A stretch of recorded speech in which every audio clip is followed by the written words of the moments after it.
Buenas noches y bienvenidos a Sala de Prensa de Noticias Caracol. En los últimos días no han sido los mejores para algunos de los ministros del gobierno de Gustavo Petro. El ministro del Interior, Alfonso Prada, recibió duras críticas por una invitación a la ciudadanía a movilizarse a favor de la reforma tributaria, asegurando que el proyecto necesita el respaldo popular en su trámite por el Congreso. Aquí les presentamos la historia. Incluso la movilización popular para decirle al Congreso que necesitamos plata para salir de esta. El que entendió, entendió. Esta frase del ministro de Interior desde Padilla, Cauca, fue asumida como una amenaza por la oposición en cabeza del Centro Democrático. Quienes hoy gobiernan, hace 1 año y medio destruyeron el país para evitar una reforma tributaria y hoy pretenden volver a incendiarlo para aprobarla de ellos. Esto es chantaje. ¿Por qué insisten en atropellar el debate de una reforma tributaria que tantos efectos negativos tendrá para todos los colombianos? Desde la bancada de gobierno aseguran que la oposición asumió la afirmación de manera incorrecta y que se trata de un llamado a la ciudadanía para que acompañen los proyectos del presidente y su gabinete. Pues el Centro Democrático ha salido al unísono como una jauría a oponerse, a indignarse. El ministro está buscando apoyo popular de la reforma tributaria. ¿Apoyo? ¿Por qué ahí? Porque esas son las personas que se van a ver beneficiadas con los ingresos adicionales que va a tener el gobierno. Convocar a los ciudadanos, a las personas, a que se enteren de lo que está pasando en el Congreso, de las grandes discusiones nacionales y sean actores importantes. Analistas como Pedro Viveros creen que es fundamental que el Ejecutivo respete la función del Legislativo de hacer una deliberación democrática de las reformas. Yo no sé si el doctor Prada esté temiendo que las mayorías se le están desmoronando y él lo que tiene que hacer es llamar a la gente para que el pueblo colombiano lo apoye. No, quien pasa las reformas en Colombia y en los países democráticos es el Congreso de la República con las mayorías. El ministro aseguró que fue mal interpretado por varios sectores.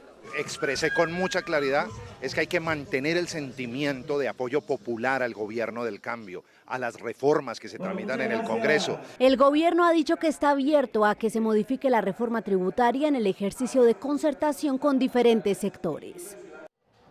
La ministra de Minas y Energía, Irene Vélez, también provocó una polémica al pedirle a otros países que comiencen a decrecer en sus modelos económicos. Esto dijo la funcionaria ante el gremio minero en Cartagena. Todos los empresarios del sector minero reunidos en Cartagena tenían la expectativa de recibir el mensaje que tiene el presidente Gustavo Petro para este sector. Ese primer enfoque llegó por parte de la ministra de Minas y Energía. Nosotros necesitamos exigirle también en el marco, digamos, de esta geopolítica global a los otros países que comiencen a decrecer en sus modelos económicos, porque de ese decrecimiento depende también que nosotros logremos un equilibrio mayor y que los impactos del cambio climático nos afecten menos. Esa teoría del decrecimiento que se ha planteado en escenarios internacionales generó reacciones entre los asistentes. Una desaceleración implica dejar de mejorar las condiciones de los seres humanos por lo que ofrecen los recursos minerales. El presidente Gustavo Petro respaldó la afirmación de la ministra con el siguiente trino, donde asegura que cuando llegó a estudiar a la Universidad de Lobanía, lo primero que le enseñaron fue la teoría del decrecimiento. La posición de la ministra de Minas generó una preocupación a la que se sumó otro anuncio hecho por la ministra de Ambiente, Susana Muhammad, sobre una nueva licencia ambiental. Licencia ambiental para la exploración. Y esto nos ayudaría a que la exploración se pueda concertar de mejor forma. Y continuaron los anuncios. Esa es una deuda que durante ya casi 3 décadas tenemos con las comunidades afrodescendientes de este país y nos la vamos a tomar en serio. Igualmente cumplir con las consultas previas libres e informadas en el contexto minero energético.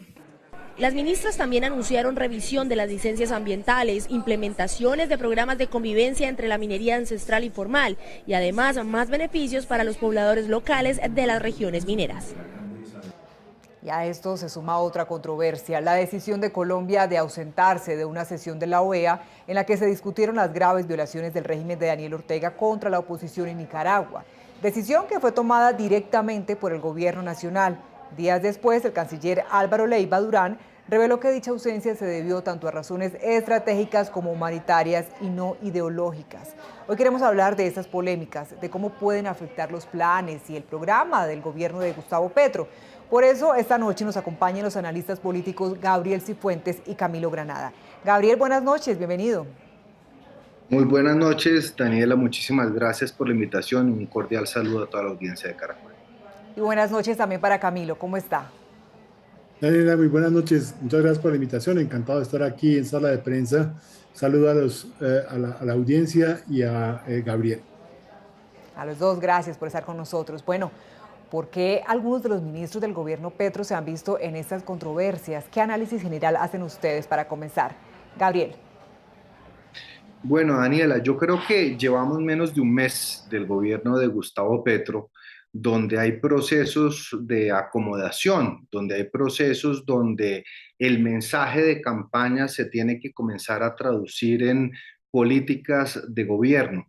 Creo que no podemos ser ingenuos, ha habido salidas desafortunadas, creo que ha habido salidas de los ministros que han necesitado una rectificación, pero yo creo que todo hace parte de un proceso de acoplamiento, si se quiere, de un gobierno que lleva menos de un mes y que definitivamente necesita comenzar a afinar la voz en temas de comunicaciones y comenzar a compartir las ideas, las políticas y las propuestas de una manera que generen menos controversia y que se alineen mucho más con lo que va a ser el Plan Nacional de Desarrollo, que sin lugar a dudas, Daniela, tiene que ver con la descarbonización de la economía, que tiene que ver con la construcción de la paz total, que tiene que ver también con la construcción de diálogos sociales con las comunidades que han estado y que han apoyado el gobierno de Gustavo Petro durante la campaña. ¿Y usted qué cree, Camilo? ¿También hace parte de ese acoplamiento o cómo lo analiza usted? No, yo creo que efectivamente, pues uno puede tener un poquito de tolerancia o ser benévolo con los errores y los que se cometen al principio del gobierno, mientras efectivamente ocurre esa fase de acople y de acomodo que requiere todo gobierno. Dicho eso, sí creo, sin embargo, que el gobierno tiene que pasar de su fase militante a su fase gobernante. Y creo que en ese sentido hay demasiadas cacofonías, demasiados anuncios por parte de múltiples ministerios en ese sentido, pues creo que el tema requiere un poquito más de disciplina y de organización y que los ministros se dejen asesorar para tener más claro cuáles son la línea de mensaje que deben tener cuando comunican con la ciudadanía. Entonces, yo sí creo que ahí hay unos temas en los cuales el lado militante de los miembros del gobierno a veces le gana a la responsabilidad que tienen como responsables de la política pública en sus diferentes carteras. Tal vez esa falta de línea clara, directa, como nos decía Camilo, está generando quizás la sensación de que en algunos casos son más notorios hechos polémicos que las mismas propuestas o resultados concretos de esos planes de gobierno. Gabriel. Sí, sin lugar a dudas, yo creo que aquí hay un bache enorme entre lo que va a ser la ejecución de las políticas de gobierno con la forma como se comunican. Fíjese usted, Daniela, lo que ha sido, por ejemplo, o lo que han sido las intervenciones de la ministra de Minas, Irene Vélez, primero señalando que se iba a comprar en el evento de un desabastecimiento gas por parte de Venezuela y después ayer en este evento de Minas señalando que la política tenía que tender hacia el mensaje del decrecimiento económico de otras economías.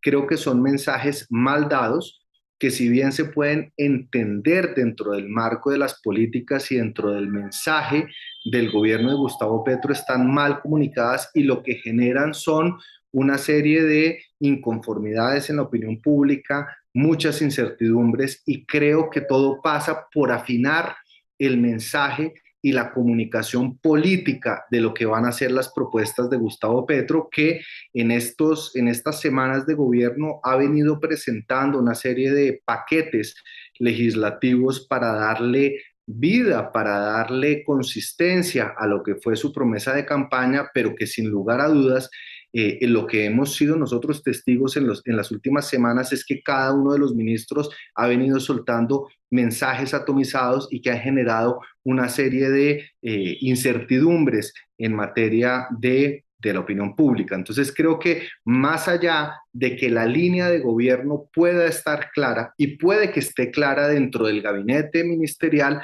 lo que hace falta es pulir el mensaje y la comunicación hacia la opinión pública para limitar los espacios de incertidumbre y para evitarle problemas también al gobierno, porque lo que ha pasado es que se han generado una serie de malestares, quizás no por las propuestas mismas del gobierno, por las posturas políticas y filosóficas que pueda estar encarnando el gobierno de Gustavo Petro, sino por la forma como se están comunicando, los espacios en los cuales se están comunicando, y creo que ahí hace falta una sincronía del gabinete y del gobierno de Gustavo Petro en la forma como se le presentan a la opinión pública todas las propuestas que el gobierno quiere adelantar. Bueno, hablemos entonces de estos casos específicos que hemos venido conociendo en los últimos días. Ya que citó Gabriel a la ministra de Minas, empecemos entonces con ella. Camilo, ¿usted por qué cree que no le fue bien a la ministra de Minas y Energía en su propuesta de decrecimiento económico en otros países? ¿Usted cómo lo analiza? Bueno, arranquemos por decir que efectivamente esa teoría del decrecimiento, pues es como ya lo señaló incluso el presidente, que de manera un poco curiosa decidió terciar en el debate para salir a defender a su ministra. Vamos a ver cuánto tiempo le dura al presidente su capacidad para estar saliendo a enderezar o apoyar los entuertos y las equivocaciones de sus ministros, ¿no? Pero ya, como decía, esa teoría es una vieja teoría. Incluso hay una teoría a principios de los años 70 que se llamó la del Club de Roma, que era la del crecimiento cero, que es ligeramente distinta al decrecimiento, pero que tenía como esa misma teoría de decir hay que proteger el medio ambiente y por lo tanto el crecimiento por el crecimiento no es sostenible. Hoy en día pues hay unas teorías de crecimiento sostenible, de cambio tecnológico para hacer ese crecimiento sostenible que han ido enriqueciendo y modificando esos postulados iniciales. Pero creo que la ministra cometió dos errores fundamentales. El primero es pretender, y pasa lo mismo con el tema de Venezuela, fíjense ustedes, es que ella es ministra en Colombia, uno no puede pretender que va a Colombia ni a decir que vamos a entrar a manejar la política de exportaciones de gas de Venezuela en un futuro, cuando su postulado es que hay que acabar con la producción de gas en general en el mundo y que como esa es la base con la cual ella dice que hay que suspender la producción de gas y la exploración de gas en Colombia. Lo mismo pasa con el crecimiento. Uno no puede pretender que la ministra de Minas de Colombia le diga a la Unión Europea, a Japón, a Estados Unidos y a las demás economías del mundo que deben dejar de crecer o peor aún, reducir el volumen de su producción para reducir la demanda por combustibles fósiles. Entonces sí creo que hay un problema de fondo en cuanto al postulado y la visión, insisto, sobre el tema de pasar de la militancia activista, del activismo medioambiental a la responsabilidad de política pública en el país. Y obviamente pues el segundo error fue haberse perdido la paciencia en la rueda de prensa con los periodistas cuando le estaban preguntando legítimamente que explicara ese concepto, y eso demuestra otra vez esa difícil transición entre lo que es uno ser un activista sin responsabilidades y tener la responsabilidad no solamente de la política pública, sino de rendirle cuentas a la ciudadanía a través de los medios de comunicación. Bien, Gabriel, ¿quisiera agregar algo en este caso? Claro, yo le sumaría además a lo que ha dicho Camilo, sobre lo cual yo estoy plenamente de acuerdo, que en este momento, y no en vano, el gobierno de Gustavo Petro el 8 de agosto como primer proyecto de ley presenta una reforma tributaria que representa para los sectores productivos y en particular para los sectores mineros y petroleros grandes incertidumbres. Creo que aquí el mensaje cada mensaje que se dé, cada intervención de los ministros tiene que estar absolutamente medido y calculado. Una cosa son las teorías, una cosa son las filosofías que uno puede estudiar en la teoría económica, y otra cosa es la realidad del país, donde el 48% de los ingresos del país dependen de unos sectores que en este momento se sienten absolutamente, están en un nivel de incertidumbre frente a una discusión que ha acaparado el debate público, que es el de la reforma tributaria. Entonces yo creo que, como bien lo dice Camilo, hay que saber medir los mensajes, sabiendo además también que ahorita ya no se está en campaña, ya no se está en un proceso de militancia, sino que se está en un proceso de gobierno en donde cada uno de estos mensajes puede tener un impacto y puede tener un efecto en términos económicos, en términos sociales, en términos de inversión. Entonces, creo que bien valdría, más allá de pedir disculpas porque no estuvo en la rueda de prensa o salió de manera afanada, es importante que el gobierno siente las bases para saber de qué manera está transmitiendo unos mensajes que pueden tener un impacto muy importante en la economía y en el desarrollo social del país. Problemas de comunicación. Bueno, pasemos ahora al caso del ministro del Interior, Alfonso Prada. ¿Creen que se equivocó el ministro al pedir una movilización social para apoyar la reforma tributaria? ¿O ustedes cómo tomaron ese anuncio? Camilo. Yo creo que el ministro Prada, que es un hombre pausado y sereno y equilibrado, abierto al diálogo, pues se dejó de pronto llevar un poco por la emoción del espacio en el que estaba en esa reunión con el CRIC en el Cauca o en Padilla, y se dejó un poco llevar por la emoción. Él tiene claro y debe tenerlo claro como ministro del Interior que los congresistas tienen también un mandato legítimo, democrático, tan democrático como el que llevó a la presidencia al presidente, y que su misión es precisamente la de debatir con serenidad, con diferencias y con respeto y con argumentos los beneficios y las posibles fallas de cualquier reforma que presenta el gobierno, y que el debate se debe dar con serenidad en las salas del Congreso y no en las calles. Yo creo que él trató de corregir eso, pero sí creo que fue más fruto de la emoción que del verdadero talante del ministro, que, como lo digo, es un hombre pausado, democrático y abierto siempre al diálogo. Y por su parte, pues la oposición cree que lo dicho por Prada es una presión para que se vote a favor de la reforma. Gabriel, ¿cómo analiza usted este episodio? No, yo creo, honestamente, Daniela, tenemos que tener en cuenta que este es un gobierno que ha llamado a las movilizaciones sociales que no necesariamente equivalen a las manifestaciones en las calles, a las protestas. Creo que ha sido un gobierno que ha convocado siempre al diálogo, que ha estado además abierto a las discusiones con las diferentes comunidades, pero además me queda muy difícil de pensar que la intención del ministro del Interior, que como bien dice Camilo, es un hombre curtido en temas políticos, estuviera llamando a las protestas sociales que en últimas revierten en contra del gobierno. Es decir, es el gobierno el que en últimas, si hay protestas o si hay manifestaciones sociales, tiene que atenderlas y tiene que resolverlas. Entonces yo creo que fue más un tema, como bien lo dice Camilo, en la calentura de un momento, teniendo en cuenta que es un gobierno que ha convocado a diferentes sectores sociales para que de manera genuina y libre se expresen, participen, y que, como hemos visto además a lo largo de estas semanas, han sido convocadas a consejos de seguridad, han sido convocadas a participar para el diseño y la planeación de las políticas del Estado, pero no creo que el llamado de Alfonso Prada haya sido necesariamente para una protesta social, para presionar al Congreso, porque, repito, Daniela, en últimas esto iría en detrimento de los intereses mismos del gobierno nacional, que en últimas debería ser quien atienda estas protestas y que podría acarrear además un enorme costo político para el gobierno de Gustavo Petro. Bien, pasemos entonces a la ausencia de Colombia por orden del gobierno en la sesión de la OEA sobre la situación de Nicaragua. ¿Tampoco salió bien? ¿Qué creen ustedes, Camilo?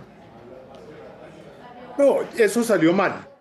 Y otra vez al gobierno le tocó reiterar que efectivamente es un abanderado de los derechos humanos y es respetuoso de los derechos humanos en el mundo entero y que no puede conestar ni apoyar las violaciones de derechos humanos que precisamente como izquierda han denunciado con justa razón a lo largo de tantos años antes de llegar al poder.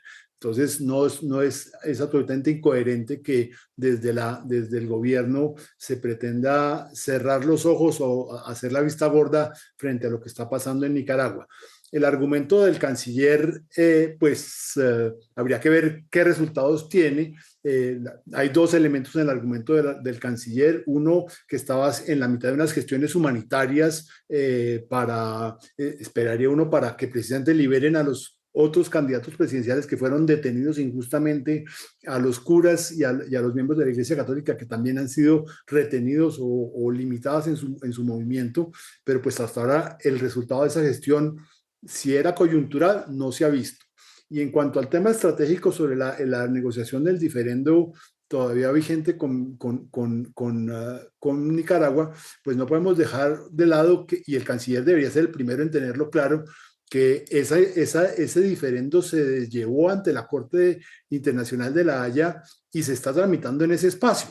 Por lo tanto, pues el espacio de negociación estratégico con Nicaragua pues no existe, pues porque por ahora Nicaragua está ganando esa demanda ante la Corte de La Haya y pues no creo que haya mucho espacio para una negociación cuando estamos en la mitad y a puertas, a decir verdad, de que ese proceso termine en esa Corte Internacional. Bien, Gabriel, ¿usted qué cree? ¿También salió mal para usted? ¿Qué lectura hace? Daniela, yo me siento tranquilo con el comunicado que expidió el canciller. Creo que efectivamente ha debido comunicarse de una manera más oportuna. Creo que desde el momento en el cual se dieron las sesiones en la OEA hasta el momento en el cual se dio el comunicado del canciller hubo muchas especulaciones, el gobierno de pronto tardó mucho en la respuesta, pero del comunicado que expidió el canciller se puede entender claramente que habían unos temas que involucran un nivel de confidencialidad frente a las relaciones no solo bilaterales, sino multinacionales. Creo que en todo caso, tanto el gobierno de Gustavo Petro como en términos generales el Estado colombiano y el gobierno colombiano durante toda su historia, independientemente del gobierno a cargo, ha sido respetuoso de los espacios multilaterales, ha sido respetuoso de la protección de los derechos humanos, ha respondido ante los llamados de la comunidad internacional, de la Comisión Interamericana de Derechos Humanos, de la Corte Interamericana de Derechos Humanos. Yo no creo que de aquí se tenga que interpretar que hay un esguince de Colombia frente al compromiso que tiene referente a la Carta Americana de Derechos Humanos, pero sí creo nuevamente que pudo haber una torpeza, si se quiere, en el momento, en la forma como se comunicó, pero tenemos que darle también un compás de espera al gobierno para saber cuáles fueron las razones de fondo que llevaron a que Colombia, frente a un espacio que, hay que decirlo, hay espacios como el de la OEA que se repiten en muchos momentos, frente al tema particular de Nicaragua, donde además Colombia ha tenido una participación activa. Colombia siempre ha sido un país activo en la defensa de los derechos humanos, pero creo que hay que darle un compás de espera y entender y quizás esperar para poder comprender cuáles fueron las razones estratégicas de carácter confidencial que tuvo el gobierno de Colombia para apartarse de esa discusión que se dan como muchas otras en el marco de la Organización de Estados Americanos. Bueno, son tres casos totalmente diferentes los que hemos citado hoy. Sin embargo, nos lleva a la pregunta, ¿los ministros escogidos por el presidente tienen la experiencia necesaria para los cargos que ahora desempeñan? ¿Ustedes qué creen? Camilo. Ahí hay una mezcla de cosas, Daniela. Yo creo que por una parte, pues hay ministros con mucha cancha, con mucho recorrido, expertos y claros en sus temas. El ministro de Justicia, incluso lo hablábamos del ministro del Interior, Prada. Creo que hay varios ministros, el ministro Campo, la ministra López en Agricultura. Y hay algunos ministros que son más, otra vez, la reiteración y la afirmación del gobierno de esa línea más militante y más activista, que no necesariamente tienen la experiencia y el conocimiento de lo que son el andamiaje y la estructura del Estado y las responsabilidades de ser vocero de una política pública, y que están pagando esa primiparada, si se puede decir. Gabriel, estas polémicas también pues se suman a otro episodio del mismo presidente, y es su constante llegada tarde a diferentes eventos, sus retrasos en la agenda. ¿Usted qué cree? Yo creo que ahora como presidente va a tener que tener un manejo de la agenda un poquito más juiciosa. Sin lugar a dudas, Daniela, uno entiende que las agendas presidenciales, y bueno, Camilo y yo que hemos estado en Palacio sabemos que eso tiene unos ritmos, pero frente a su pregunta inicial, creo que a puertas de cumplir un mes del primer mes del gobierno de Gustavo Petro, el gabinete presidencial tiene una combinación de factores. Por un lado, hay personas que tienen un carácter técnico. No se puede dudar, por ejemplo, de la capacidad del ministro de Hacienda, de la ministra de Agricultura. Hay un componente quizás un poco más político, porque evidentemente un gobierno tiene que llegar a gobernar con todos los partidos que hacen parte de la coalición, y también hay un componente, si se quiere, ideológico, donde nosotros podríamos ubicar a la ministra de Minas, a la ministra de Ambiente, pero creo que se ha logrado un balance entre lo técnico y lo político, en donde a pesar de algunas salidas en falso, todavía no hay disonancias. Y yo creo que las personas que han sido nombradas en el gabinete presidencial tienen una trayectoria. De hecho, Daniela, mucho se decía que era un gabinete lleno de canas, a diferencia y en contraste con el gabinete anterior, es decir, el gabinete que venía del gobierno de Iván Duque, donde muy probablemente nosotros vamos a poder ver justamente ese balance entre lo técnico, la experiencia, la necesidad de conformar un grupo político que le permita al gobierno de Gustavo Petro avanzar en una agenda que es absolutamente ambiciosa, no solo en temas sociales, en temas políticos. Es decir, el paquete de reformas y el paquete de modificaciones que quiere avanzar el gobierno de Gustavo Petro son inmensas, y eso va a necesitar también de un gabinete que le permita no solo avanzarlas desde un punto de vista técnico, sino también lograr una gobernabilidad que le permita en el trámite en el Congreso y también en la discusión pública poder lograrlas. Entonces yo creo que es prematuro hacer una evaluación de cada uno de los miembros del gabinete, pero creo que su conformación, creo que la composición del gabinete sí da una imagen muy clara de ese balance entre lo político y lo técnico que le permitirá eventualmente al presidente Gustavo Petro avanzar en toda su agenda legislativa. Pues Gabriel Cifuentes y Camilo Granada, muchas gracias por acompañarnos esta noche para entender un poco, para analizar lo que está pasando en los últimos días en el país, con las críticas que nacen de diferentes pronunciamientos de varios ministros. Gracias por su tiempo. Muchas gracias. Un saludo al gran Camilo y a toda la audiencia de Caracol. Bueno, saludos, Gabriel. Muchas gracias, Daniela. Gracias, que tengan buena noche, y también a quienes están conectados con nosotros, gracias por elegirnos, por acompañarnos. Que sigan también aquí con Noticias Caracol Ahora. Buenas noches.